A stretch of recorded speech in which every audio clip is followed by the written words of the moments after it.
bienvenue dans Comedy Corner numéro 2. Bravo. Oui. Bonsoir. On l'a fait. Voilà, numéro 2 donc de ce podcast consacré à la comédie avec ce soir nos invités, Raphaël Descraques. Bonsoir. Bonsoir Raphaël, avec Axel Malivernet. Bonsoir Raphaël. Bonsoir Axel. Avec Adrien Méniel. Bonsoir Adrien. Et avec Flaubert. Un gag. Je l'ai pas. Pour vous présenter rapidement, Raphaël, auteur, réalisateur. Oui. Comédien. Bien sûr. Danseur. Danseur. Voilà. Styliste. Boulanger. French Ball, Mm. French Nerd, Golden Moustache, Suricate. Oui. Tu as été résumé en hashtag. Voilà, c'est ça. Oui. Voilà. Très bien. Axel Malivernet. Alors là, attention. Oui. Attention. Alors, comment présenter Axel Malivernet? Bah, faut voir avec le présentateur. Hein. Voilà. Donc, voilà, tu es derrière l'essentiel de ce qui a été fait sur Studio Bagel pour ceux qui ne te connaissent pas encore. Ouais, directeur d'écriture, auteur sur d'autres trucs, réalisateur sur d'autres, braconnier le week-end. Très bien, très bien. Wow. Ensuite, nous avons Adrien Méniel avec nous. Je suis auteur et comédien, essentiellement à Golden Moustache, mais également à Studio Bagel en ce moment, avec le loustic en face de moi, Axel Malivernet. Je suis sous sa houlette. Et puis, Sa houlette. Exactement. Quelle expression. Ah bah j'ai regardé le basket sur France 2 moi, donc c'est sous la houlette du coach toujours. Et puis avec l'ami Flaubert aussi, voilà, on écrit pour le Tour du Bagel. Oui. Durant ce podcast, j'aimerais que tu m'appelles coach. Du coup, Coach, si c'est très bien. Ce sera J'appellerai coach Malivernet. Jacques Monclar. Coach Jacques Monclar. Et Flaubert est parmi nous aussi. Oui, bonjour. Bon, les habitués de Comedy Corner, parce que c'est déjà le numéro 2, vous me connaissez bien. On va bloquer bien sûr. Bloqué entre autres, Golden Moustache entre autres, Tour du Bagel entre autres, plein de choses entre autres. Voilà, il faut savoir donc qu'Adrien et Flaubert seront là a priori chaque semaine. Voilà. Sauf imprévu. Oui, Voilà, on ne sait jamais, quitte d'une cheville cassée ou autre. Une maladie incurable. Les sociétaires de Comedy Corner sont parmi nous. Bon, Les Pierre Charnia de... tauliers. C'est ça, il y a Benguigui et je cherche quelqu'un d'autre Non, qui va s'ouvrir. Jean Benguigui. Jean oui. Benguigui. Est-ce que Jean Benguigui a 2 dauphins? Bonne blague. Alors les passionnés d'humour qui viennent de nous rejoindre, vous êtes sur Comedy Corner. Alors comment écrire une bonne vanne, Adrien? Alors, c'est surtout sur les syllabes. S'il y en a 2, et vous trouvez un autre mot et vous le dites 2 fois. Ah ouais. Bon, ceux qui ont compris la blague peuvent laisser en commentaire.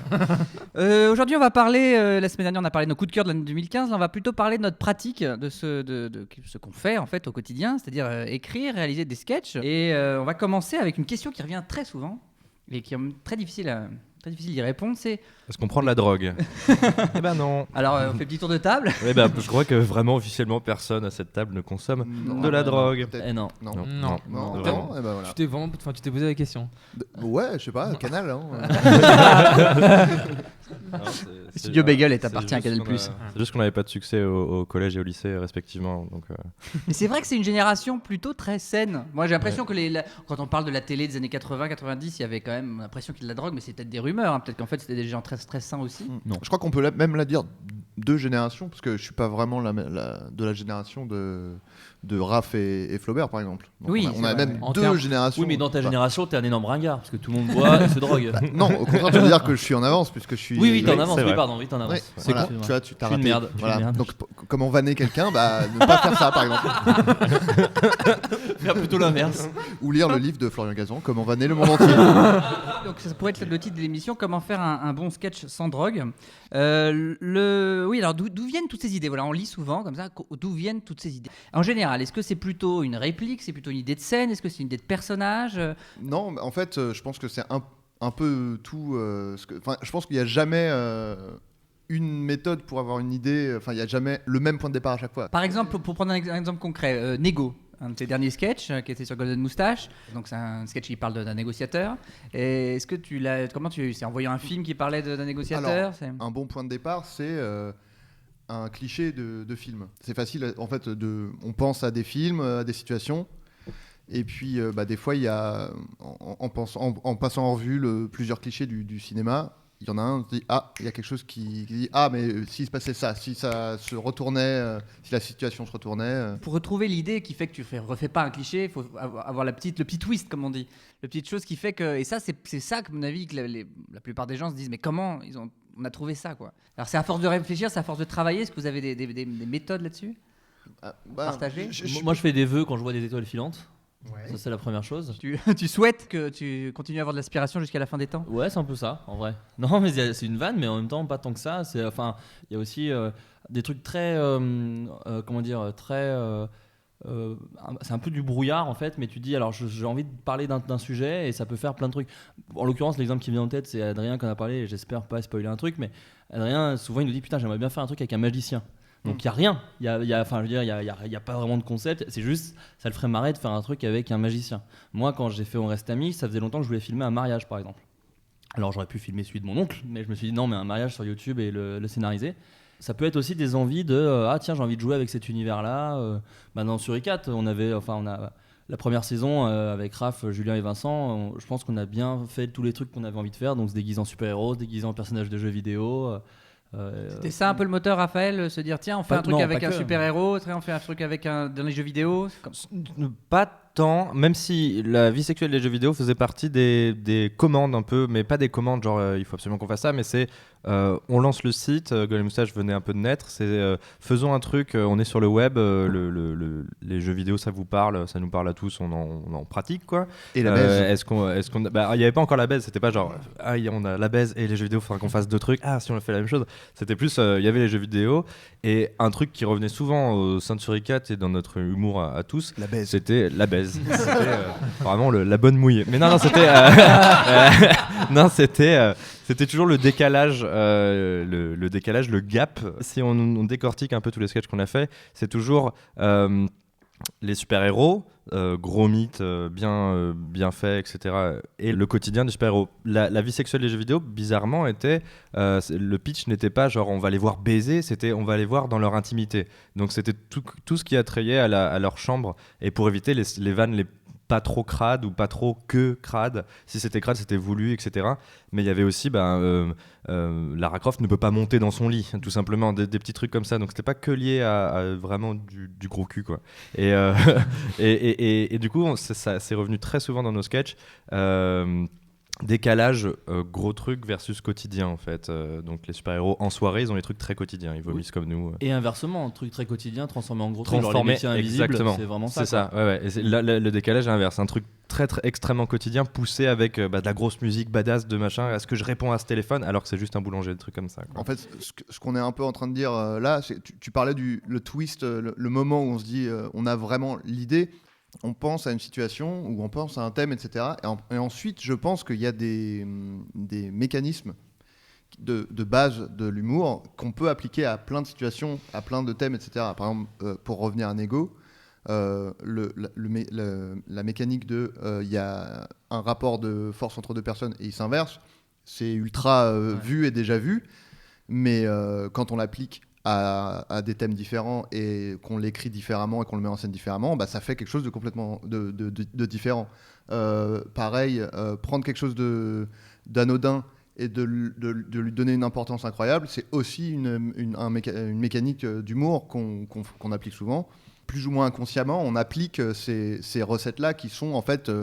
je pense que si on vraiment réduit au plus simple tous les pitchs de sketch, on peut identifier des trucs qu'on peut appliquer à toutes les situations. Des mécaniques voilà. un peu récurrentes. Voilà. Alors justement, tu parlais de commandes. Est-ce que, moi j'ai pas l'impression que ça marche très bien ça, mais peut-être que je me trompe. Est-ce que ça vous inspire de vous dire tiens, aujourd'hui on travaille sur ce thème-là, quand c'est surtout en réunion d'auteurs, est-ce que c'est quelque chose que vous pratiquez, que vous faites souvent? De base, c'est un truc qui va être contraignant et du coup en termes de liberté de création ça peut paraître bloquant ou en tout cas avoir tendance à rendre la chose moins intéressante, mais par exemple ce qu'on fait sur le Tour du Bagel avec Flaubert notamment et Adrien, c'est chaque émission a un thème, un lieu. Alors du coup, est-ce que ça complique les choses? Est-ce que ça vous inspire? Est-ce que c'est difficile de se dire oh là là, il manque un sketch qui se passe dans un aéroport ou à la police ou... c'est des démarches différentes, c'est-à-dire que moi en tout cas ça m'aide. Ouais. Mais plus qu'aider, je pense même ça stimule un peu. C'est vrai que quand on a bossé avec Axel sur le Tour du Bagel, il y a un épisode qui se passe pendant l'armée et on avait plein de blagues de base de l'armée, mais c'est vrai qu'on cherche du coup la blague ou l'idée de sketch un peu original, que ce soit pas juste les méchants contre les gentils, qu'est-ce qu'on peut faire. Et c'est Robinson, donc un autre auteur, Robinson Latour, autre auteur autour du Bagel, je crois que c'est lui d'ailleurs, corrige-moi si je me trompe, mais qui a eu l'idée, ce serait marrant Par exemple, on connaît tous le cliché de la maquette de guerre. Genre, il y a une maquette et on bouge les trucs. Et qu'est-ce qui se passerait si le mec qui a créé la maquette, il fait bah non, touchez pas trop au truc parce que je me suis fait chier à les faire et tout. Et ça, par exemple, en tant qu'auteur, et c'est moi au final qui l'ai écrit, et ça m'a vachement stimulé. On t'aurait pas forcément eu cette idée, ni Robinson, si c'était genre faites ce que vous voulez, les gars. C'est ça. Mais même, enfin, c'est con, mais c'est des univers qui me parlent pas. Moi, la plupart des sketchs que j'ai fait, ils sont très vie quotidienne, pas de gros décors à part la vraie vie souvent. Et c'est vrai que là c'est cool, on me dit là on va louer un avion, donc en fait on va faire des sketchs dans un avion, donc il faut que tu trouves des idées avec des avions, mais sache qu'on aura un avion, donc du coup ouais c'est stimulant de ouf et ça cadre beaucoup. Et des fois quand on n'a pas d'idée, on n'a pas d'idée, mais moi je trouve ça vraiment stimulant en tout cas. Donc on a l'impression qu'on part à chaque fois d'un cliché, enfin, les super-héros, les personnages de jeux vidéo, l'avion, les lieux, etc. Les imaginaires qu'on a associés à ça, mais il y a quand même des sketchs qui semblent pas correspondre exactement à tout ça. Oui, Axel.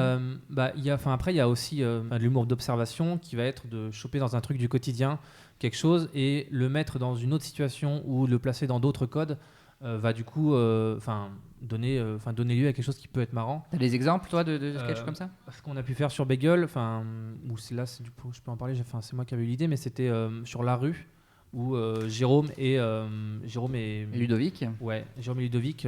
Jérôme est abordé par un recruteur de donateurs. Et je sais jamais dire non en fait, donc je me suis déjà engagé parce que j'osais pas dire non et j'ai payé tous les mois et du coup maintenant c'est quelque chose qui me met mal à l'aise quoi. Et du coup donc tu donnes de l'argent à une association caritative mais tu voulais pas en fait, c'est ça que t'es en train de révéler ce soir. C'est ça. Enculé. Donc désolé pour les petits Africains sauvés, il s'excuse de vous avoir sauvé. Il sait pas dire non. C'est juste qu'il sait pas dire non. J'étais étudiant, je pouvais vraiment pas en fait et Mais c'est marrant parce que je me souviens d'une réunion au tout début de Golden Moustache où on avait fait une réunion d'écriture et on s'était dit ce serait bien de rebondir sur ce thème-là, les thèmes des mecs qui nous abordent parce que c'est un truc qu'on vit, on sait pas très bien comment se comporter, c'est difficile de dire non et en même temps on peut pas dire oui à tout le monde et vous l'aviez extrêmement bien traité dans la rue.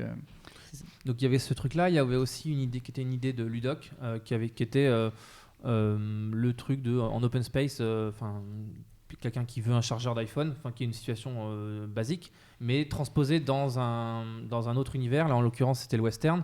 Avec Poulpe et Baptiste. Ouais, ça rendait du coup il y avait quelque chose de marrant à faire du coup sur ce truc à la base anodin, mais qui est un peu la même chose que ce que faisait, ce dont parlait Raph tout à l'heure, qui était transposer des grosses situations ou des gros personnages dans quelque chose de plus minimaliste ou quotidien ou l'inverse.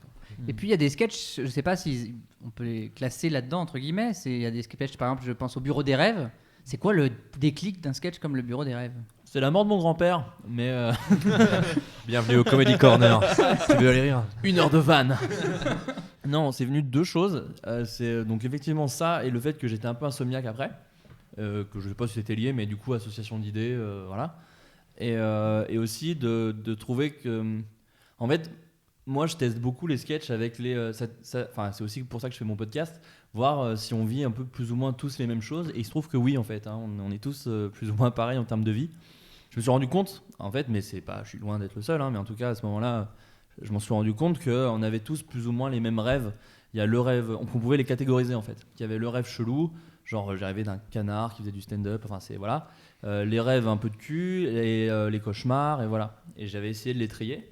Après, on les a réduits, mais tu m'as aidé d'ailleurs, Vlad, à les réduire à l'essentiel.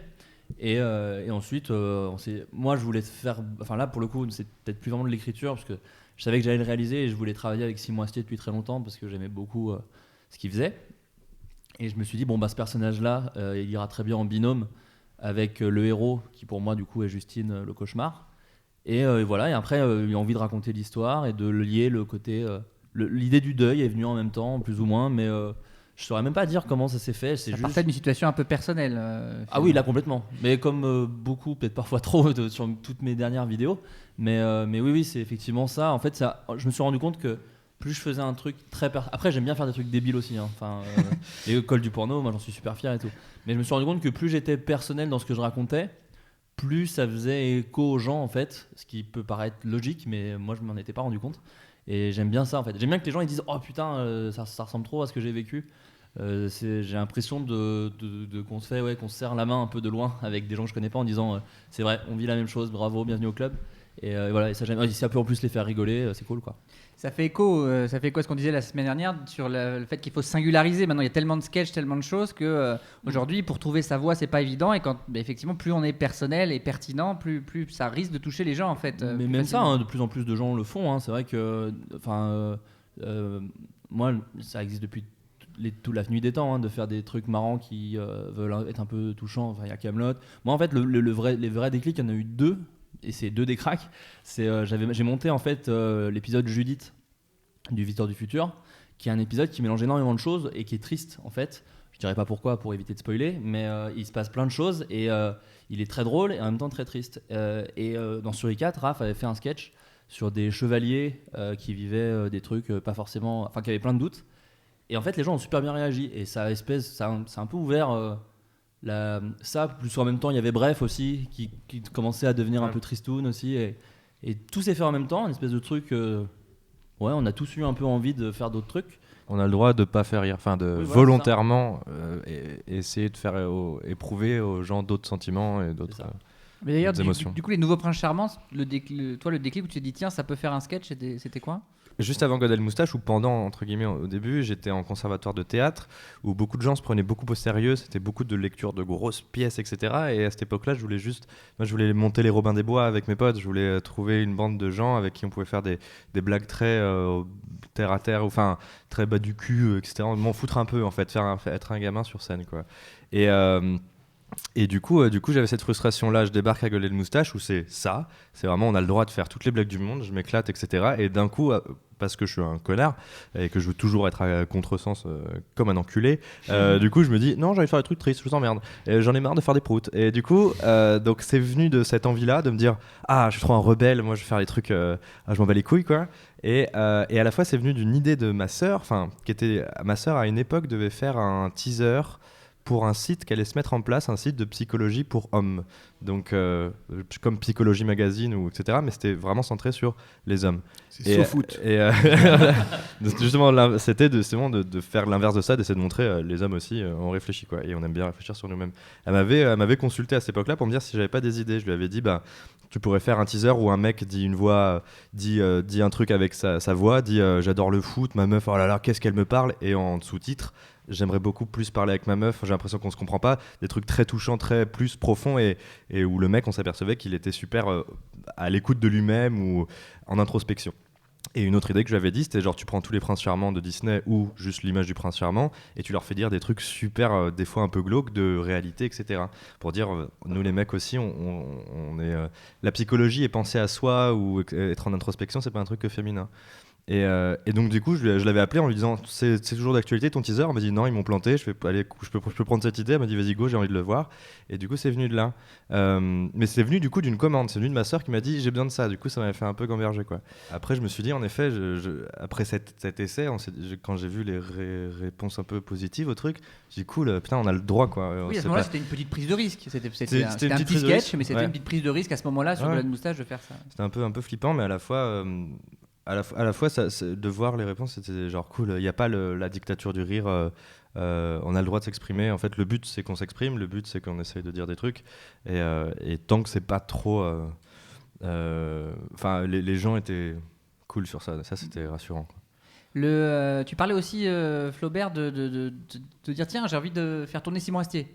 Est-ce que ça peut venir aussi d'un casting, de se dire tiens, j'ai tel acteur là, je l'ai pour telle journée, ou je le connais, j'aimerais bien lui proposer quelque chose? En tout cas, moi j'ai rejoint par exemple le Tour du Bagel aussi en partie parce que je savais que je pouvais écrire pour Monsieur Poulpe, Jérôme Niel, Alison Wheeler. Et c'est vrai que moi par exemple quand j'écris, je pense à des comédiens et s'ils refusent, je réécris un peu le truc pour le proposer à un autre comédien. Et s'il refuse, je le réécris un peu pour le proposer à un autre comédien. Ça se passait comme ça. Le Bureau des rêves, à la base, c'était pas une fille, c'était pas Justine qui jouait le cauchemar.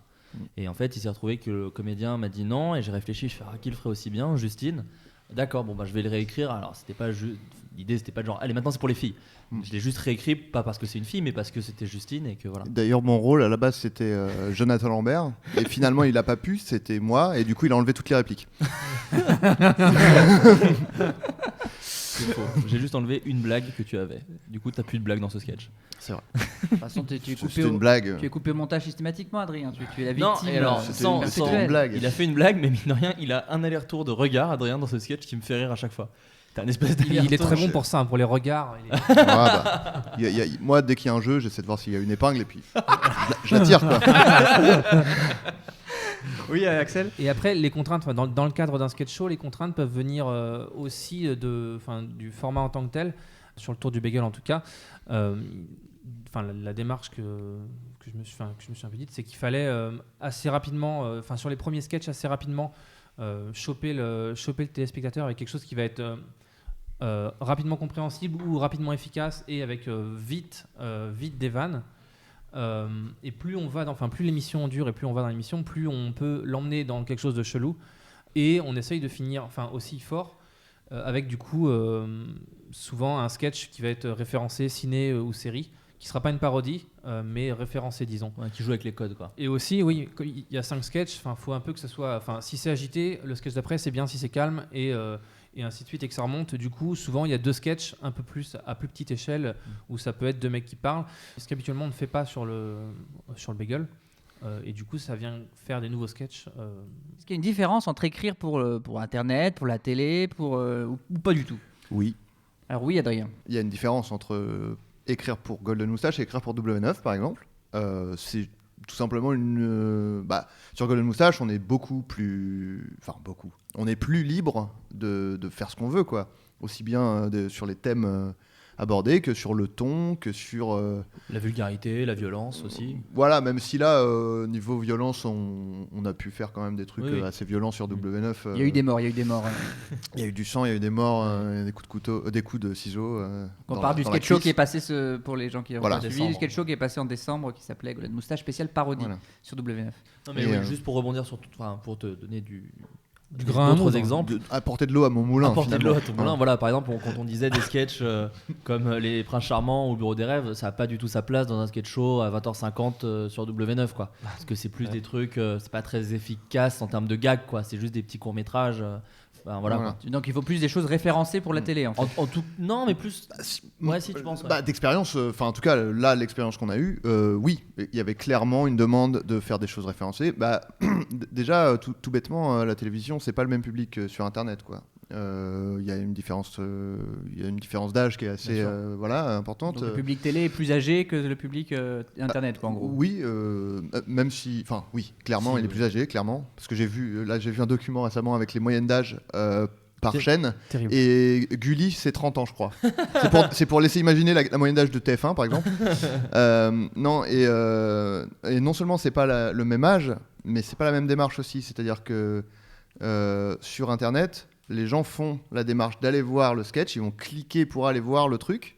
Donc on les a déjà, les gens. Ils sont déjà venus voir le truc.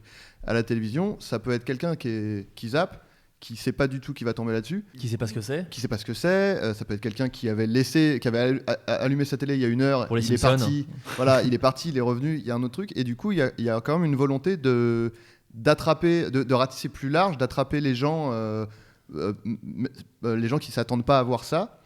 Et du coup, c'est pour ça que je pense qu'il y a une volonté d'utiliser des références plus larges, etc., qui vont choper un maximum de monde, qui vont être tout de suite très efficaces. Quelque chose qu'on comprend vite aussi, parce que si les gens tombent sur un sketch et se disent ah, attends, qu'est-ce qu'il raconte, je comprends pas, nanana. C'est pas pour dire que les gens sont bêtes, c'est juste que tu tombes sur quelque chose par hasard, tu as besoin de comprendre rapidement ce que c'est, etc. Donc forcément ça colore un peu l'écriture, ça change, ça donne une direction particulière, quoi. C'est quelque chose dont vous avez conscience chez Bagel au moment de passer au sketch show On a conscience, faire des sketchs pour la télé, du coup, rajoute un intermédiaire et une personne à convaincre au minimum. Que ce soit sur Bagel ou là, le tour du Bagel, moi en tout cas, quand je fais un truc, j'essaye de faire ce qui me ferait rire moi et pas ce qui ferait rire les abonnés ou la fameuse ménagère de moins de 50 ans, Ouais. ce mythe Voilà. de la télévision française. Mais du coup, un sketch show permet de faire des trucs qui sont pas forcément avec une chute hyper forte ou Enfin, quand on fait un sketch sur Internet et quand on fait une vidéo par semaine, la démarche n'est pas pareille pour le. Enfin, l'internaute a une attente. Ça fait une semaine qu'il a attendu, il veut voir son truc, il veut rire. Et du coup, c'est d'autant plus risqué, entre guillemets, de pas lui donner sa dose. Tandis que dans un sketch show, si t'aimes pas, 3 minutes plus tard, t'as un autre truc et quoi qu'il arrive, t'auras aimé quelque chose dedans, quoi. Mais là où je pense Flo disait que le bureau des rêves ou les nouveaux princes charmants dans un sketch show, ça fait un peu mal, c'est que t'as plombé le moral potentiellement du spectateur, tu l'as laissé sur un truc un peu doux amer, et t'enchaînes sur genre bonjour, on va faire des blagues. Et alors que ce que permet Internet, c'est qu'après le générique de ce genre de sketch, ils restent un peu dans leur pensée, tu vois, ils restent un peu genre, ils digèrent le truc et tout, ils ont un peu un petit laps de temps pour choisir leur prochain contenu ou s'ils veulent aller prendre des cachetons parce que ça va pas, tu vois. Et du coup, c'est ça qui est cool, c'est que alors que dans un flux, oui, en effet, vaut mieux être raccord un peu partout, quoi, pour rigoler tout le temps, quoi. D'accord. Et il y a aussi la question que tu as soulevée, c'est celle des intermédiaires. Qu'il y a plus de gens à convaincre. Toi, tu as une personne, tu disais, mais chez W9, il y avait plus de monde à convaincre aussi. Est-ce que il y a 1000 personnes à convaincre chez W9. Donc tout M6 en gros. Ça dépend du projet. Alors après moi je prends la parole parce que je veux parler d'un truc dont peut-être Adrien il pensera pas pour en parler, mais moi je m'en souviens. Et en tout cas je pense aux Web Comedy Awards par exemple, c'était plus compliqué. Ah oui, les Web Comedy Awards, c'était une émission qui était produite pour W9 sur laquelle Adrien Méniel avait écrit. Adrien et moi et Valentin Vincent. Oui. On avait écrit des petits sketchs, pas beaucoup, je pense 6 ou un truc comme ça. C'était une cérémonie où on remettait des prix à des youtubeurs, voilà. etc. Et il fallait qu'on écrive des sketchs. Et voilà, et ça, c'était plus compliqué parce qu'il y avait des gens qui avaient moins les codes et moins confiance aussi. C'est une histoire beaucoup de confiance et qui étaient sur des trucs. Enfin voilà, ils écoutaient pas trop les idées. En gros, on peut dire que c'était une émission sur l'humour sur Internet et que nos intermédiaires étaient des gens qui n'avaient pas d'humour et qui ne connaissaient pas Internet. Voilà. À peu près, on peut le dire. Voilà. À peu près. Mais voilà, donc du coup, c'était pas forcément évident. Et j'avoue même, alors pour être tout à fait honnête, que le sketch show de W9, au début j'avais un peu peur aussi parce que on nous avait dit, en fait, je me suis braqué très bêtement, après ça m'a pas empêché de travailler dessus et d'adorer au final bosser dessus, mais on dit alors voilà, ce sera plus de la parodie parce que machin, et tu fais oh là, mon dieu, on met déjà des barrières parce que nous effectivement sur internet on fait ce qu'on veut, même si c'est Golden Moustache ou Studio Bagel, on a quand même une liberté folle. Je me rappelle que tu avais jeté ton perfecto à travers la pièce. C'est faux. De rage. J'avais pas dit quoi? Et tu l'avais jeté l'époque, comme ça et tu avais un Marcel Blanc en dessous. C'est faux, je pouvais pas avoir de perfecto. Ses biceps ressortaient, c'était ça. Non, mais il n'y a rien qui va dans votre anecdote. Pas de Si, biceps, pas de perfecto. Attends, c'est bien toi dans Dirty Dancing. Non, c'est Patrick Swayze. Ah d'accord. Mais tu confonds à chaque Ah, fois. oui, d'accord. Mais À oui. chaque fois, tu confonds. Pardon. Point break. Désolé. Non mais en fait voilà, donc ça dépend non seulement de la chaîne mais aussi du producteur ou de la personne qui gère l'émission. En l'occurrence sur le sketch show de Golden, et j'ai l'impression celui de Bagel aussi, les gens comprennent en fait ce qu'on fait et chacun fait un pas vers l'autre pour que voilà, il y ait une espèce d'entente. C'est quand même très compliqué de dire à des gens qui font de la télé depuis 30 ans non, faut faire ça. Ils disent oui, bah on fait de la télé depuis 30 ans donc on sait aussi ce qu'on dit. Et nous quoi. depuis jamais. Depuis jamais. Donc, vous avez jamais fait une seule putain d'émission. Non mais c'est vrai que oui, on a. Non mais voilà, faut mettre aussi un peu d'eau dans notre vin. Oui, faut pas. Enfin, je veux pas du tout donner l'impression qu'on a été bridé. Pas du etc. tout, C'est pas juste, du tout. c'est différent. Il y a des contraintes qui sont différentes, mais c'est vrai que W9, c'est incroyable la confiance qu'ils nous ont donnée parce que, comme je dis, on n'avait jamais fait une émission de télé. Enfin, moi, j'étais directeur artistique de cette émission et la confiance qu'ils nous ont accordée, elle était vraiment incroyable. Et je pense qu'ils ont bien fait parce que moi, je suis très content du résultat et eux aussi. Moi, je travaille sur Bloqué, par exemple. Et Bloqué, c'est vrai que dans notre bagage, on avait le producteur et les deux créateurs de Bref et aussi le rappeur Orelsan.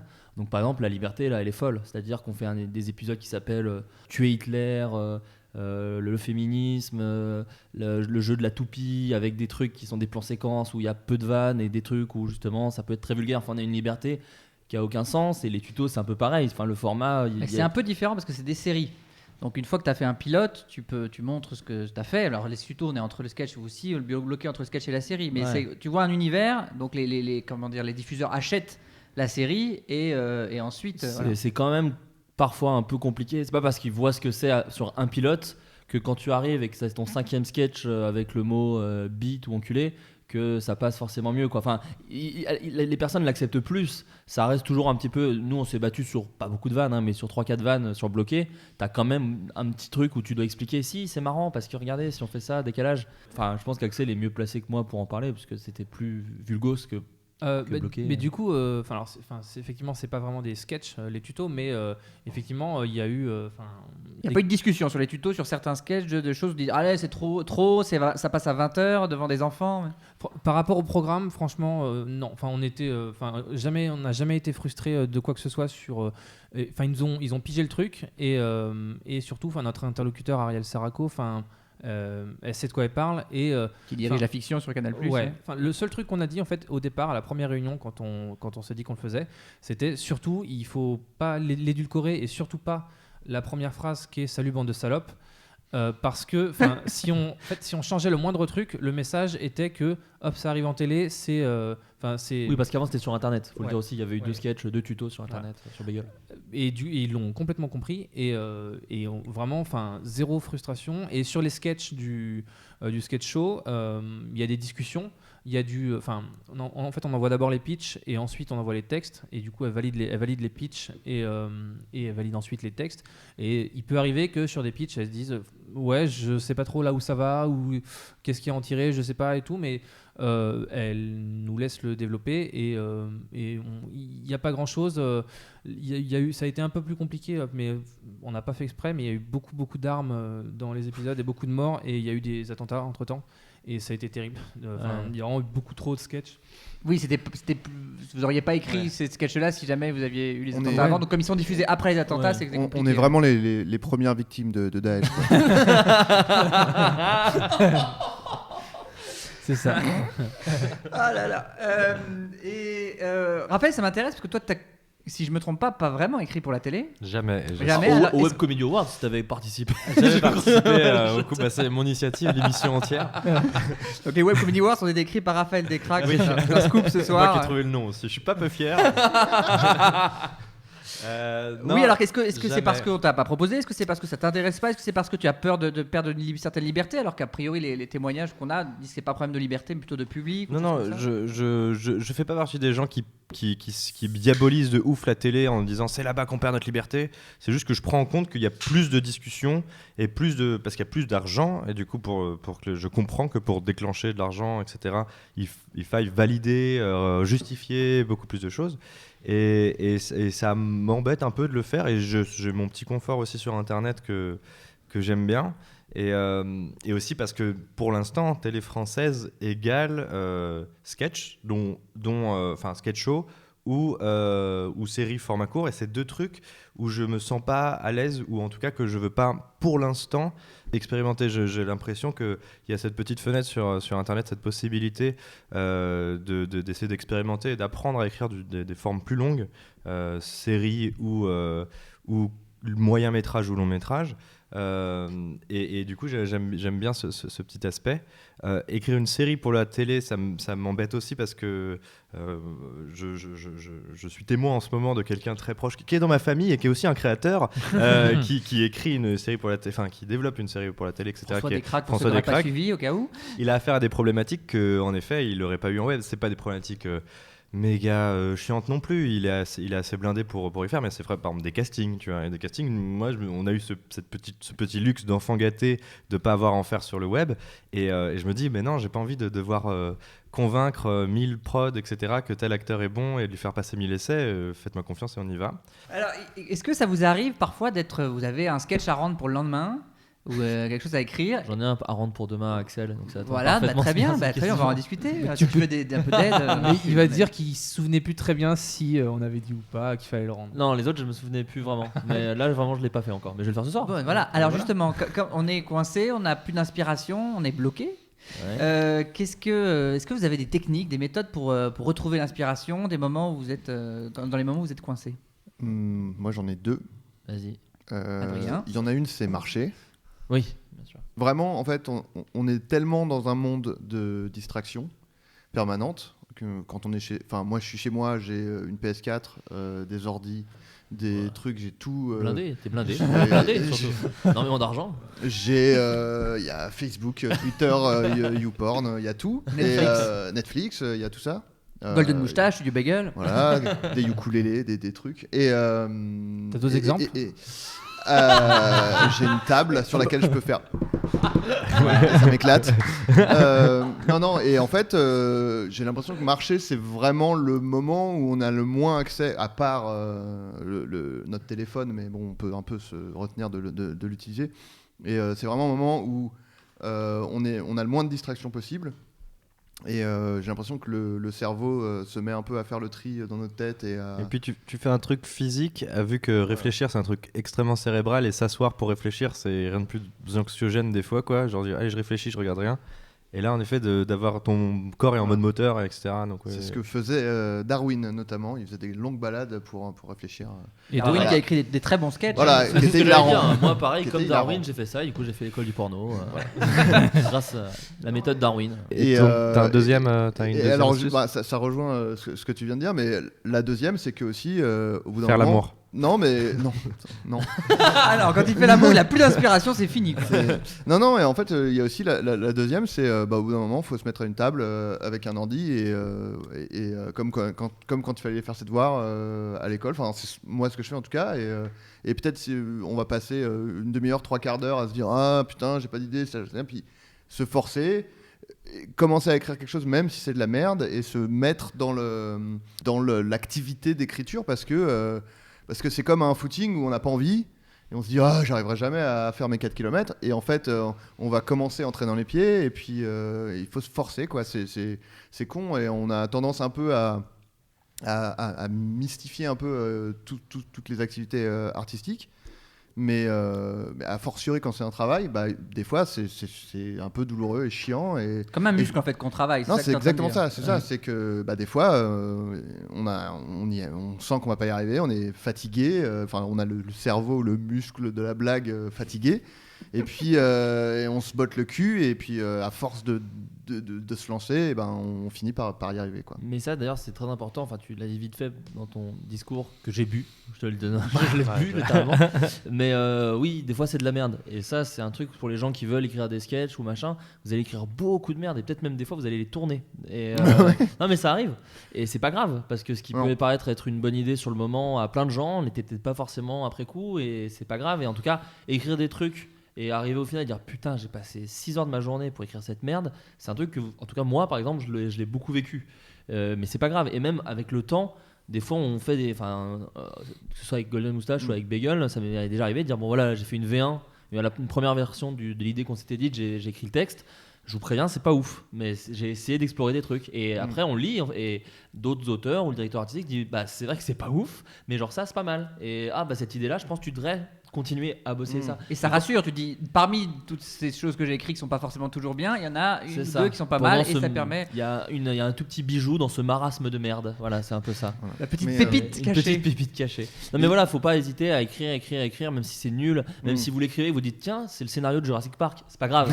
Parce que ça arrive beaucoup aussi quoi. Ouais. T'écris un sketch et tu dis putain, mais en fait ça ressemble tellement à un truc de Key & Peele parce que c'est la seule référence qu'on a quasiment sur internet. Ouais. Mais voilà, on écrit un truc, on dit mais en fait non, ça ressemble trop à tel sketch. Et bon tant pis, je réécris un autre truc. C'est pas grave, mais c'est une façon de faut libérer un peu ça. Aller au cinéma aussi quand t'as un début d'idée, faire volontairement autre chose, te dire là je vais faire autre chose parce qu'en fait pendant le film, faut que ce soit un film pas que t'attends de ouf, pas Star Wars 7 ou un Tarantino, mais un truc un peu middle quoi.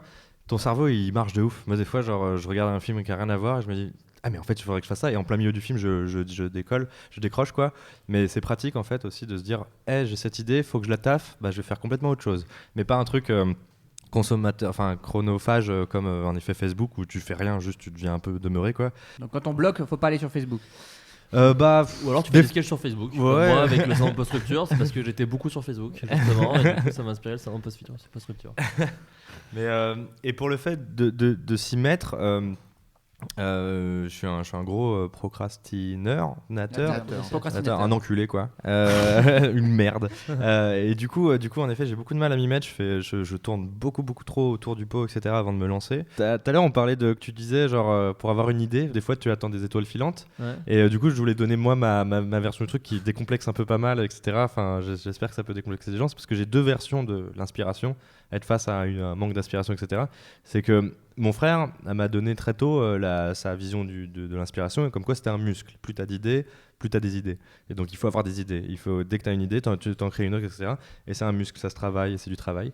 Et ma grande sœur, avait le truc totalement inverse. Elle disait l'inspiration, c'est un puits sans fond. C'est un puits, tu maîtrises rien.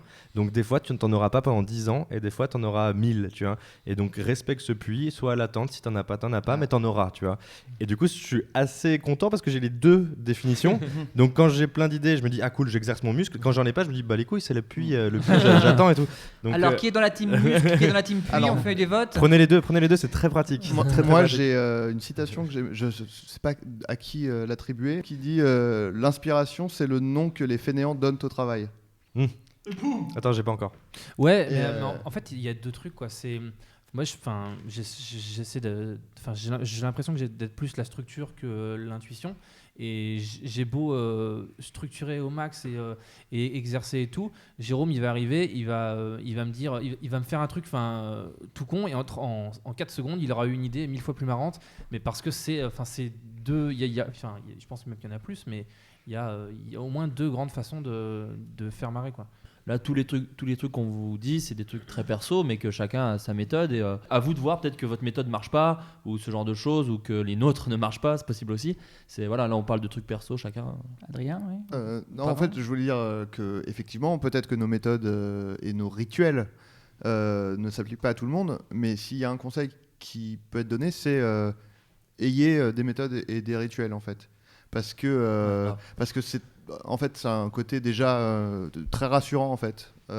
Juste d'avoir des rituels, d'avoir un logiciel qu'on aime bien utiliser, un endroit où on aime bien se poser, telle musique, etc. Ça peut paraître con et on peut se sentir un peu ridicule à se dire voilà, mais je me la pète, artiste maudit et tout. On s'en fout, en fait. Tout ce qui marche est bon à prendre, quoi. Donc si c'est placer son pull sur le dossier de la chaise parce que c'est un rituel qui fait que machin, etc., faites-le, quoi. On s'en fout. Vous êtes tout seul à écrire et il n'y a que vous qui savez que éventuellement vous êtes ridicule, et en plus vous n'êtes pas ridicule. Alors juste, on en a parlé un petit peu, mais on nous aviez dit il faut pratiquer, il faut faire de la merde, il faut pas hésiter à en filmer même, tu disais Flaubert. Combien de sketchs, depuis combien de temps vous faites des sketchs, en fait?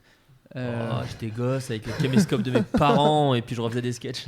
On a tous la même histoire, j'ai l'impression. J'ai vu plein d'interviews et tout le monde fait pas tout, c'est ça qui m'intéresse. Non, en vrai, moi je considère que j'écris des sketchs, des vrais sketchs, des trucs montrables depuis en fait le début de Suricat, parce qu'avant moi je faisais un making of avec des petites blagues mais qui étaient très inspirées de Monsieur Manhattan. Enfin, c'est très inspiré de trucs qui existaient déjà. C'est pour ça que je me suis jamais vraiment moqué des des jeunes podcasteurs qui imitent Cyprien ou Norman. Parce que moi j'imitais Monsieur Manhattan, Benoît Poulvord, et j'avais déjà bien 18 ans. Dans les making-of du Golden Show. Voilà, c'était très inspiré de cette espèce de. Mais avant avant je refaisais des sketchs de gens, mais tu écrivais pas des choses, tu tournais des choses perso, tu faisais des trucs dans ton coin. Pour être tout à fait franc, moi j'écrivais des films d'horreur. Donc c'était autre chose encore. Mais bon, tu pratiquais, tu les réalisais ces films d'horreur. Oui, et surtout, c'est con, mais l'école française, enfin je dis française, mais ça trouve plein d'autres pays le font, pratique l'expression écrite, qui était une matière trop bien, parce que tu devais écrire des histoires, et malheureusement ça s'arrête au lycée. Mais au collège, je me souviens que chaque année on avait de l'expression écrite, et c'était genre imaginer une histoire qui parle de ça et ça. Et moi j'avais des bonnes notes, et c'était le seul truc plus ou moins où j'avais des bonnes notes, donc moi j'étais content. Et je sais pas je vais pas faire de la psychanalyse à 2 balles, je sais pas si ça a orienté quoi que ce soit, mais mine de rien ça m'a conforté à me dire c'est cool quand je raconte des mini-histoires, j'ai pas des mauvaises notes, quoi. Alors que les maths c'est beaucoup plus chiant. Tu n'as pas fait une carrière dans le sport, par exemple? Alors par exemple en termes d'EPS c'était quoi tes notes en EPS en 4ème? Pour avoir des notes faut être pris dans l'équipe, et moi j'étais pas spécialement pris dans l'équipe. Ah, tu faisais partie de ceux qu'on prenait pas? Ouais. Le truc humiliant là. Ah ouais, vraiment le dernier choisi. J'ai vraiment eu ce truc, on dirait un sketch moi aussi. où j'ai été choisi après un mec qui avait un pied beau, quand même. J'ai été choisi après. C'était la guerre des boutons, ton école? Non, il n'y en avait qu'un seul. J'étais choisi après celui qui avait la lèpre. Voilà. On l'appelait Pierrot le pied beau. Tout ça pour dire que oui, de l'écriture j'en faisais depuis longtemps, mais après en fait ce qui s'est passé surtout c'est que c'est de l'écriture au quotidien, c'est-à-dire faire rigoler les amis, en fait. Moi, c'était plus ça. En gros, voilà, quand j'étais avec mes potes, j'essayais de les faire rire, et je pense que du coup, tu réfléchis à comment fonctionne une vanne en essayant de faire rire tes amis en disant ok, quand je fais ça les fait marrer, d'accord. Okay. Et quand je fais ça les fait pas marrer. Et c'est ça. C'est surtout sur les échecs que tu apprends. C'est ça. Et du coup, si je laisse ce silence durer plus longtemps, en fait, ça les fait plus marrer. Enfin voilà. Et je pense que là, c'était juste être drôle dans la vie. Mais je pense que ça a nourri après la volonté d'être drôle dans le texte. Et aussi mater plein de choses, je pense. Je pense que mater énormément de choses, que ce soit là autour de la table, on est des gens qui consomment beaucoup des sketchs, des films, des séries, des trucs. C'est super parce que en fait, t'es nourri de tes influences en fait. Enfin, en tout cas, moi je sais que voilà, j'ai commencé à écrire des sketchs en étant très influencé par les Robin des Bois, Cadet Olivier, Jonathan Lambert à l'époque. Et après, une fois que tu as bien copié les gens que t'aimes, tu dis bon bah moi qu'est-ce que j'ai à raconter du coup, comment je pourrais faire rire avec mes vannes. Et après, comme disait tout à l'heure Axel, c'est de l'observation beaucoup, je pense, observation de soi-même et des autres et des situations et voilà. Raph, c'était quoi ton entraînement, toi ? Quand, en primaire, avec la caméra des parents qu'utilisait aussi mon frère, je la posais devant je tirais les rideaux du salon et avec mes copains, on refaisait des sketchs des inconnus, tout simplement. Donc c'était. Tu les refaisais mot pour on mot ? refaisait mot pour mot des sketchs de scène, pas les sketchs genre à la police, etc., mais les sketchs sur scène, genre les restaurants, peut-être pas les radios, ils étaient vénères quand même. Il était difficile. Non, Stéphanie de Monaco, par exemple. Stéphanie de Monaco, Ouais. Télémagouille, tout ça. Et ça, c'était. On pensait. Elles existent quelque part, ces bandes. Oui, mais c'est des bandes. Donc On les ça, mettra j'ai on pas peur. mettra le lien dans la description. Et du coup, ça, le début, c'est ça. Puis après, quand mon frère en fait est parti, parce que je jouais dans les courts-métrages de mon frère aussi à l'âge de 12 ans. Donc c'était déjà un peu une sorte d'initiation au métier de comédien où je commençais à kiffer ça, être sur un tournage de mon frère qui était à l'époque en terminale pour son option cinéma. Après son bac, il est resté à Paris pendant que mes parents, moi et mon autre sœur, on est partis à Toulouse. Du coup, j'étais plus avec mon frère qui était le movie maker de la famille.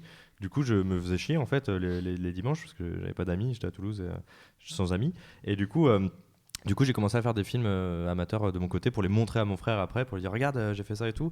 Et parce que j'aimais bien un peu jouer, donc parce que j'aimais bien jouer, je me suis mis en scène. Et au bout d'un moment, j'aimais bien me mettre en scène et du coup, il fallait que je trouve des trucs intéressants à écrire. J'ai même mis en scène une blague à un moment, genre la blague du lapin qui rencontre de l'ours qui tape sur un lapin et qui rencontre un génie. Ah Je l'ai non. mis, non avec Ah oui, d'accord, oui. Avec Wishy, c'est ça le Wishy Torche le cul avec un lapin pour c'est moi. pas Salouichi. D'accord, c'est pas Wishy. Moi, c'est ça le Wishy. Je la raconterai en bonus à la fin. Parce Ok. donc une blague avec un ours, un lapin et un génie. Et du coup, je l'avais mis en scène, etc. Je faisais beaucoup de mini-vidéos d'1 à 2 minutes où, avec l'appareil photo numérique de l'époque, la fonction vidéo, je me filmais, je me dédoublais, je faisais des doubles. J'ai fait un combat contre moi-même à un moment, etc. Très mal fait, mais j'essaie de faire croire à ça. T'avais qu'un seul acteur, en fait. J'avais que moi, vraiment, mais zéro pote. Et du coup, j'avais fait aussi une sorte de court-métrage qui s'appelait Œil pour œil, dent pour dent, nez pour nez. T'avais un twist déjà. Ouais, mais j'ai beaucoup de François Pérusse aussi beaucoup oui, de François contrepétries, etc. De trucs Les de 2 minutes situation, du peuple. 2 minutes du peuple, etc. Et donc ça m'a T'as fait pas mal combien aidé. tu penses que tu pourrais combien de films, combien de petits films Oh, d'une à 2 minutes Je Beaucoup, ne sais pas parce vraiment que tous ceux-là de toute cette époque-là ont disparu dans un formatage de mon ordi que c'est ma faute, c'est à cause d'un bug, à cause d'un site porno, à cause de ma faute. L'ordi a juste s'est formaté d'un coup. Le Quoi. passage à l'âge adulte le plus. Ah non, mais vraiment la culpabilité de la branlette totale. J'ai effacé toutes les photos de ma famille plus tous mes films. On comprend mieux certains sketchs. C'est peut-être ça, ça vient de là. Et du coup, après, en effet, avec j'ai continué à faire un peu des conneries, etc. Et puis avec le Visiteur du futur, ça m'a permis aussi de jouer, en fait, aussi déjà d'apprendre à jouer devant une caméra. Et j'avais des idées de mon côté, j'essayais de les soumettre à mon frère gentiment, mais il m'écoutait pas trop pour French Nerd à l'époque. Et enfin, il m'avait écouté sur une pour un détournement des Watchmen en Watchmen. Et du coup, je me suis dit, arrivé à un moment du Visiteur, je me suis dit, je vais me filmer, etc., commencer ma chaîne YouTube. Et j'ai fait un peu des sketchs. J'ai eu très honte des premiers. Enfin, je les trouve bien cucu. Enfin, même pas cucu, juste gros lourdeau, tourné sur le sexe, dégueulasse, quoi. Mais c'était quand même un parcours initiatique t'apprends et tu fais en fait, c'est pas ça que j'ai envie de faire, etc. On est rarement très bon du premier coup, quoi. Adrien, c'était quoi ton entraînement, toi, avant de faire des sketchs ? Moi, je faisais un peu des sketchs quand j'étais gamin, mais comme ça, enfin pas des trucs filmés. Je faisais des sketchs à la récré ou je faisais des sketchs. Sur scène Non, c'était avec mes potes, on faisait des spectacles. Bon, et c'est ma mère qui regardait, quoi, par exemple. Devant la famille, comme on fait en été ou des choses comme ça? Juste la Oui, mère. voilà, c'est vraiment juste ma mère en l'occurrence, parce que voilà. Mais vous Non, l'aviez payé par contre, elle a acheté sa place Ouais, sur voilà. ticket réduc, C'est c'était un peu... pour rembourser les frais, quoi, les fonds verts. Non, et puis ensuite, moi, avant d'être auteur de sketch, j'étais auteur de bande dessinée pendant, je sais pas, 5 ans, 6 ans. C'est ça a été mon entraînement pour l'écriture, c'était à raconter une histoire, etc. Et puis, quand je me suis mis à faire des strips de BD, là, ça a été vraiment un très bon entraînement pour le gag, en fait. C'est-à-dire qu'un strip, pour les gens qui ne savent pas, c'est une bande dessinée en 3-4 cases maximum, quoi.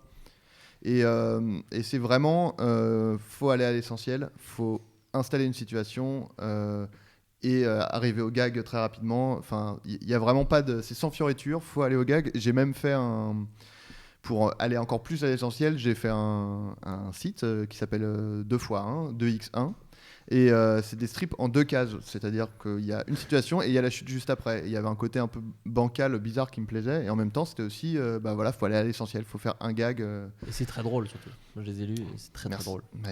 On les recommande, on mettra la description. Ah ouais, non, Voilà. vraiment c'est très marrant. Et On mettra le lien par contre dans la description. Et ça sera, j'espère, vite dans un livre quand j'aurai le temps de m'y mettre, avec d'autres strips bien sûr. Donc toi, et ton entraînement, c'est la BD. en la fait. BD, et puis en fait, quand même Vine. Ah oui, Vine. Ouais. Parce que c'est un peu comme ça que, enfin, tu vas pouvoir le dire mieux que moi, puisque c'est toi qui m'as fait venir à Golden Moustache, Vladimir. En fait, Vine, quand ça a commencé à avoir un peu de succès, et à l'époque, c'était pas du tout ce que c'est maintenant, parce que maintenant, ça s'est presque professionnalisé. Enfin, alors qu'à l'époque, c'était comme tu dis. On est sur ses chiottes ou à la maison et puis on fait un gag et On machin. pouvait pas monter quand t'as commencé Vine, on pouvait Non. pas monter sur Vine. Ah c'est non, non, il y a des Vines où il y avait la première scène qui était dans mon salon et la deuxième scène qui était en bas de chez moi. Et quand je foirais la scène en bas de chez moi, il fallait que je remonte et que je redescende chez moi. Je l'ai fait à peu près 6 fois. Mais j'avais beaucoup de temps libre à l'époque. ça. C'était lequel ce Vine C'était un Vine où je suis en train de trottiner dans la rue. Ouais. Et ensuite, au moment où je tombe, je filme une scène de Walking Dead où il y a quelqu'un qui écrase la tête d'un zombie et qui lui fait sortir le cerveau et tout. Et après, on me revoit qui fait « Ouh, pardon !» Et en fait, du coup, j'allais trottiner dans la rue, je montais, je filmais l'écran, je redescendais et si ça marchait pas, il fallait que je le recommence. Quoi. Et c'est les premières choses que t'as filmées. C'est Vine. J'ai déjà essayé de faire un film il y a 15 ans et c'était nul et j'ai filmé 2 scènes et j'ai arrêté. Vine, ouais, c'était vraiment les premiers gags filmés que j'ai fait, quoi. Axel, ouais. C'est quoi ton entraînement à toi? Entraînement. La varap. Non, je me souviens quand j'étais au collège, en fait j'étais abonné, mes parents étaient abonnés à Canal et je regardais H tous les samedis et mes potes n'avaient pas Canal et du coup il fallait que je note ou que je retienne ou que j'apprenne les bouts de H pour leur raconter le lundi matin. Et du coup, j'ai plein de trucs, plein de bouts de H que je connais par cœur J'ai une aujourd'hui. blague. Vas-y. T'étais un peu le dealer de H. Mais H,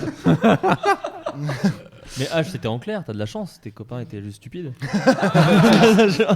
C'est vrai, c'était en clair? Mais ouais, c'était en clair, moi je regardais H. Ah ouais? C'était la cape et l'épée et H le samedi. Ah, ils sont cons. Je crois qu'au début c'était encrypté. Je crois que c'était pardon. déjà des rediffusions. Autant pour moi, autant pour moi. Ah. Et après, ça a été ma rencontre avec Jérôme, où j'en faisais pas avant, et c'est le fait de bosser avec lui qui m'a donné envie de continuer et qui a fait qu'on s'est mis à faire la ferme Jérôme. Et c'était déjà la ferme Jérôme, c'était vos premiers trucs. Ouais. À tous les deux. Ouais. Mais D'accord. C'est parti de quel impulse parce que tu as rencontré Jérôme, mais toi et lui, vous aviez fait quoi avant et qu'est-ce qui vous a fait dire on tente ça? Moi, j'avais un pote qui faisait des émissions dont l'émission sur laquelle j'ai rencontré Jérôme, qui était des émissions sur Internet. Et du coup, dans cette émission, Jérôme avait une chronique qui était, une chronique qui devait être drôle et qu'il écrivait et tout. Et du coup, on répète et tout. Je me mettais de plus en plus à bosser avec lui et à essayer de l'améliorer et tout. Et à la fin, on s'est dit, vas-y, on continue quoi. Et du coup, on a fait La Ferme Jérôme et la suite. Mais du coup, avec Flaubert et Adrien, on discutait. L'autre jour, j'étais assez perturbé par un sketch qui était pas très bien et où j'ai su que la personne ne voulait pas forcément trop toucher à son texte. Et du coup, je me suis demandé en fait, pourquoi être fermé sur un truc et vouloir à tout prix. Et en fait, je me suis rendu compte aussi qu'avec Jérôme et le Bagel, j'ai dû voir des versions écrites, des tournages et des montages de 300 sketchs. Quand Flaubert disait il faut faire même de la merde, il faut le faire. Effectivement, avant d'avoir fait, tu te dis je suis sûr que je peux le faire, mais même en étant capable de faire, tu peux te planter. Et la meilleure façon de pas se planter, c'est de s'être déjà planté et de savoir reconnaître les trucs qui sont des erreurs, quoi. De pas s'accrocher indéfiniment si tout le monde te dit non. Tu peux trouver ça nul aussi après coup, quoi. Il suffit d'une nuit de sommeil parfois pour dire ah oui, non, c'était à chier en fait. C'est voilà. C'est horrible ça. Quand t'as une idée, que t'es là, t'es tellement content, tu te dis waouh, j'ai trouvé. Je pense que là j'y tiens. Tu le relis le lendemain et. Ouais, et puis t'as les idées. Plus. Et t'as les idées où tu dis ah, je sens que j'ai un truc et t'arrives pas à avoir. Enfin, moi j'ai un truc dont je rêve de parler depuis pas mal de temps et j'arrive pas à trouver la forme. Trouver l'angle, trouver la bonne façon d'en parler. Ouais. C'est un parc avec des dinosaures. J'arrive pas. Il faut que je trouve une façon de le raconter. C'est pas facile. Un sketch, j'ai l'impression, pour faire rire en tout cas, qu'il faut le bosser à plusieurs. Il faut être au moins deux. Enfin, il faut avoir un retour sur sa blague. Je trouve ça difficile de dire j'ai ça dans ma tête depuis 10 ans et je trouve ça très marrant parce que je suis très marrant. J'ai l'impression qu'il faut le dire à un pote pour qu'il dise genre ah, au moins on ressent le truc en disant oh, ça va être trop marrant en effet. Donc pour une idée de sketch que même quelqu'un veut développer en solo, je pense que c'est important de se réunir avec un pote ou deux, etc., des gens qui aiment bien rigoler, etc., de balancer sa promesse de sketch. Genre j'ai eu l'idée d'un mec, quand il fait caca il lui arrive ça, quoi, un truc comme ça, la promesse qu'on va voir pendant tout le sketch, que le brainstorm, la tempête des cerveaux s'active, quoi, parce que je pense que c'est cool d'avoir les idées des autres, que les autres peuvent avoir à t'apporter d'autres trucs. Mais c'est vrai que avoir un deuxième avis, c'est déjà tu sens, quand tu racontes ton idée, tu sens si c'est si bien que ça ou non. Avoir un autre point de vue, ça peut amener une autre idée. Des fois, il y a des problèmes de compréhension ou d'interprétation qui amènent une idée encore meilleure ou quoi.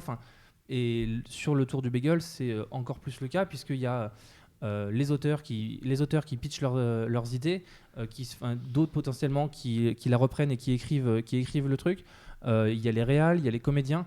Il y a plein d'avis, il y a plein de moments qui peuvent enrichir le truc, quoi. Et même, alors, tu vois, moi, pour rebondir sur ce que tu dis, il y a deux choses. C'est que moi, déjà, j'ai écrit en groupe avec Suricat ou avec toi, Axel, ou même avec Adrien sur les sketch shows. Mais que même si j'écris tout seul, il y a forcément un moment où je fais relire. Voilà, ouais.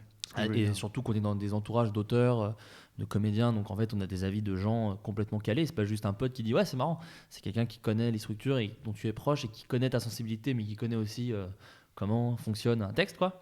Et en plus de ça, moi, donc le deuxième point, c'est que quand je réalise, je prends souvent je me suis rendu compte de ça, je le faisais pas forcément exprès, mais que souvent les personnages les plus marrants de mes sketchs, je les file à des comédiens qui vont avoir la capacité d'improviser dessus, en fait. Alors, moi je suis très ouvert aux impros.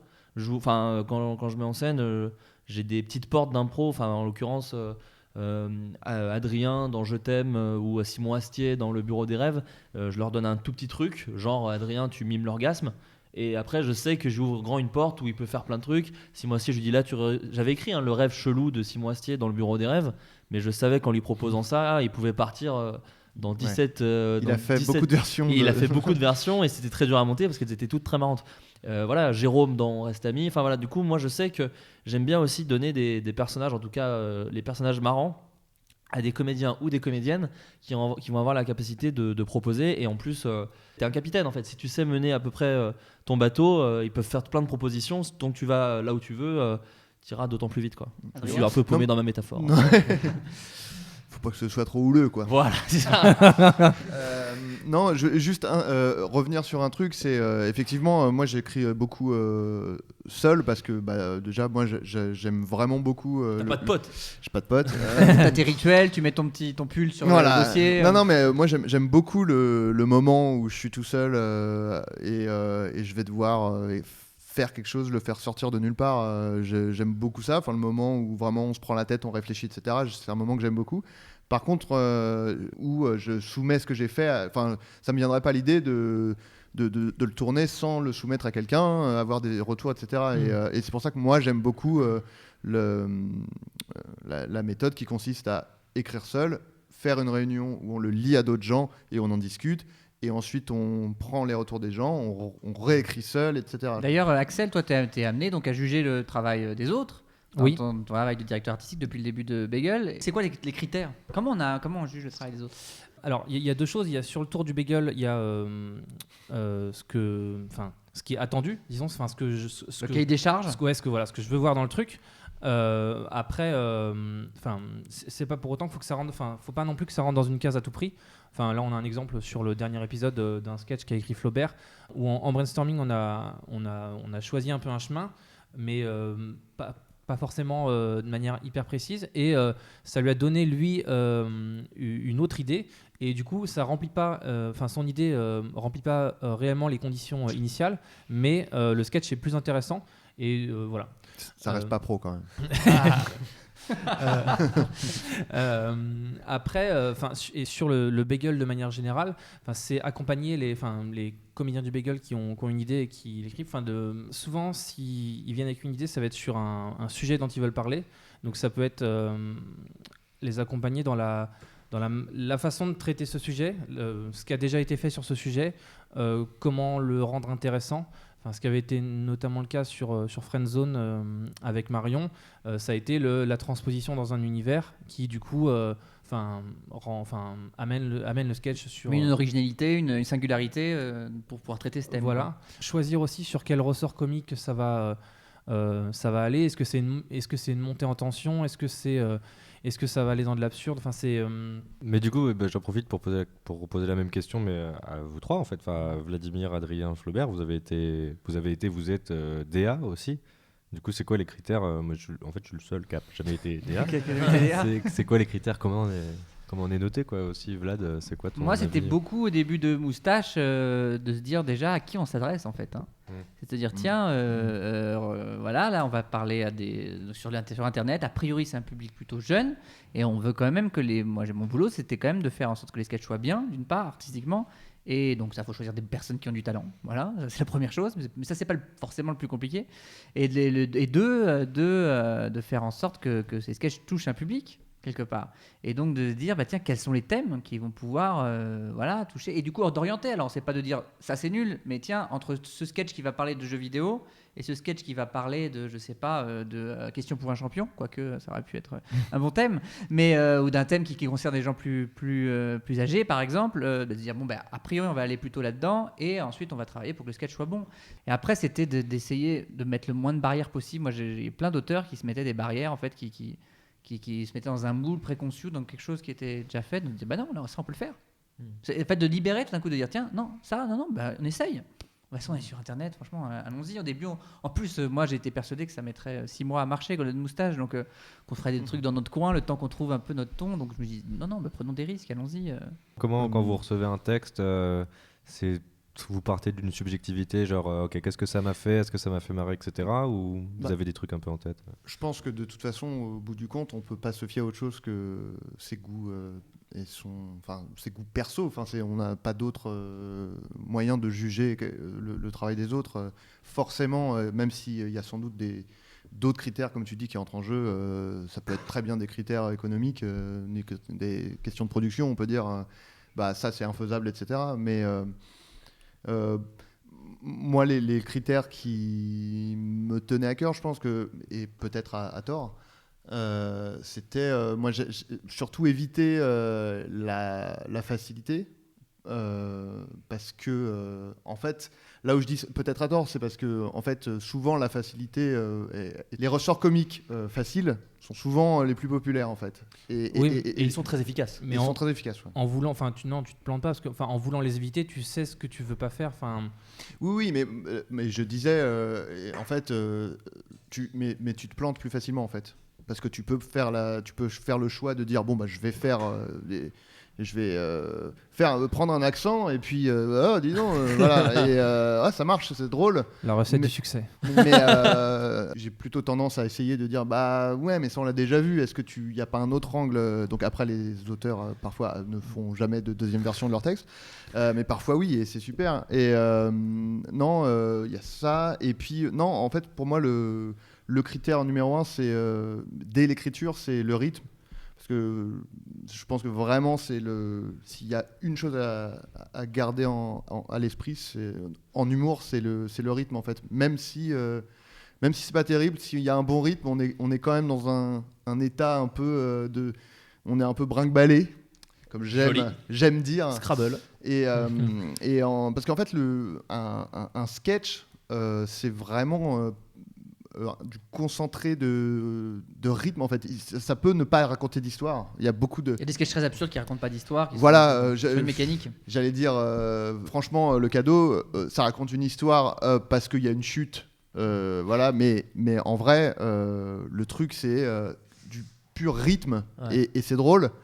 Et en fait, on n'est pas obligé de faire que franchement le cadeau, mais c'est vraiment le truc à garder à l'esprit. C'est pour moi, en tout cas, tout le reste est presque secondaire. Et je compléterai avec la surprise en fait. Le rythme, pourquoi? Pour Voilà, garder une surprise, c'est en fait, ça. pour surprendre. Parce que c'est tellement. On en a vu tellement des sketchs. Tout le monde est habitué à voir des choses rigolotes, que ce soit dans les films ou autres.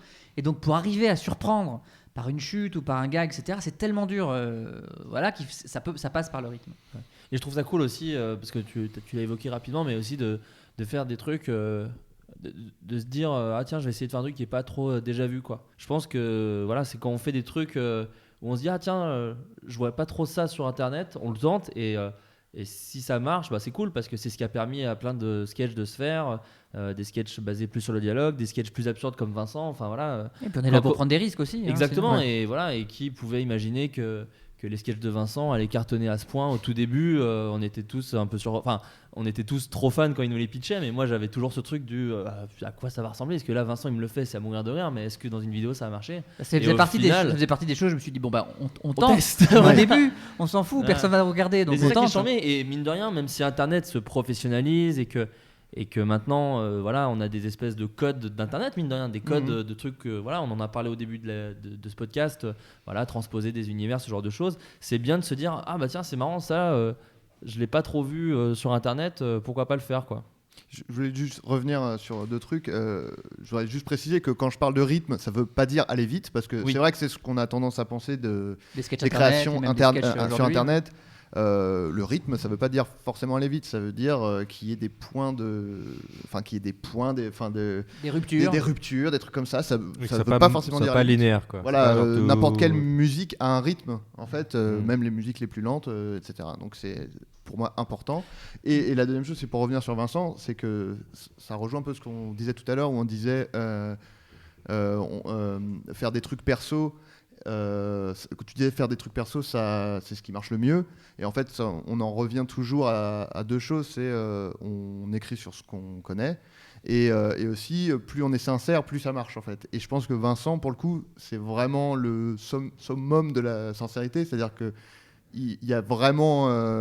comme tu disais au départ quand on entend les idées de Vincent, là il n'y a aucun doute sur le fait que ça sorte de son cerveau, mais Ouais. comme l'huile d'olive pure qui est on broie. De Fernandel quoi, qui Voilà. sort de Fernandel. Oh, l'huile d'olive purée, les sketchs de Vincent Tirel. Et On évite les accents, la facilité. Exactement. Et non, et voilà, et c'est vraiment voilà la sincérité qui paye. Et pourquoi? Parce que forcément ça va faire écho. Il y a des gens, on croit, et ça c'est un truc aussi qu'on découvre avec Internet, c'est que avant Internet, on se disait non mais je suis vraiment le seul taré à aimer tel ou tel truc, et après tu cherches sur Google ce truc, tu fais ah non, ok, il y a 1000 sites internet qui en parlent, il y a un wiki qui voilà, les gens qui aiment mettre leur sexe dans des chaussures, Dans des en fait Tupperware, dans des voilà, Tupperware. non mais voilà, et c'est ça qui est chouette, et du coup vraiment faut parler sincèrement parce qu'il y a plein de gens, en fait, on n'est jamais tout seul à penser ou à aimer une chose, quoi. C'est d'ailleurs un des grands kiffs du travail d'auteur. Enfin, tout à l'heure on disait c'est cool d'écrire en groupe et tout, mais c'est vrai que je rejoins un peu tout ce qui a été dit, de faire la première version tout seul, parce que je pense qu'il y a un travail d'introspection de ce que tu veux raconter, où tu as envie d'être avec toi-même, parce que toi tu te juges pas. Enfin, si tu te juges, mais bon, c'est plus facile en tout cas que le regard des autres. Mais il y a un truc très jouissif aussi quand tu commences à faire un peu ce métier avec d'autres gens, de pouvoir parler complètement librement et c'est trop cool, quoi. En fait, moi j'écris autant pour le plaisir d'écrire que de pouvoir discuter avec des gens pas si différents que moi et marrants. Je prends autant de plaisir à écrire des sketchs qu'à faire mon podcast Floodcast, parce que je suis avec des gens marrants qui racontent des trucs et c'est limite la partie la plus excitante du truc, en fait. C'est que, et même quand c'est des trucs pas marrants, hein, quand tu dis ah putain quand je suis avec une autre meuf, il y a toujours le fantôme de l'ex qui vient. Ouais, putain, ça m'arrive aussi. Enfin, et ça, c'est une partie tellement. C'est comme être avec plein de psys qui ont les mêmes problèmes que toi. Enfin, il y a un côté très rassurant, très thérapie de groupe, mais en plus, on fait des blagues. Du coup, c'est cool. Et pour rebondir aussi sur le fait d'être soi-même et d'être honnête et authentique et sincère, c'est pour être marrant, tu peux pas aller voir quelqu'un en disant je vais te faire marrer, pose-toi, je vais te faire marrer, vraiment je vais te faire marrer, parce que c'est super needy et du coup on t'attend au tournant. Du coup il faut être soi-même, parce que c'est comme dans un rapport de séduction. Si tu parles à une nana et que tu es trop obvious sur le fait que tu veux absolument lui plaire, et du coup tu préfères quoi, les chemises bleues? Je mets une chemise bleue, c'est comme tu veux, hein, je veux trop te plaire, et ben c'est cramé, en fait. Du coup dans le sketch t'es pas marrant, en fait. C'est genre il a voulu me faire rire là, il en demande trop, il demande de l'attention. Alors que si tu restes toi-même, tu te fais confiance, voilà, c'est typiquement ce que fait Vincent. C'est genre c'est ce truc là, en fait. C'est comme les vidéos de Kemar où genre tu te dis il est tellement baisé et il se fait tellement confiance et il s'en bat aussi un peu beaucoup les couilles, que genre du coup je kiffe le regarder, je suis fasciné, et du coup parce que je sens qu'il cherche pas du tout à me plaire, que si sur cette vanne s'il m'a pas, il s'en bat les couilles, tu vois. Et c'est ces gens là qui sont super où c'est super agréable, et quand t'es un peu timide ou t'as pas confiance en toi, tu te dis ok, faut absolument que je fasse rire là, etc. Au bout d'un moment faut se décomplexer et se dire bon, je m'en fous, je pense que cette vanne il vaut mieux la faire comme ça, etc. Mais en effet c'est être le plus sincère et authentique, quoi. Rester authentique, parce que si c'est fabriqué, tout le monde est très intelligent et tout le monde va le sentir que c'est fabriqué, quoi.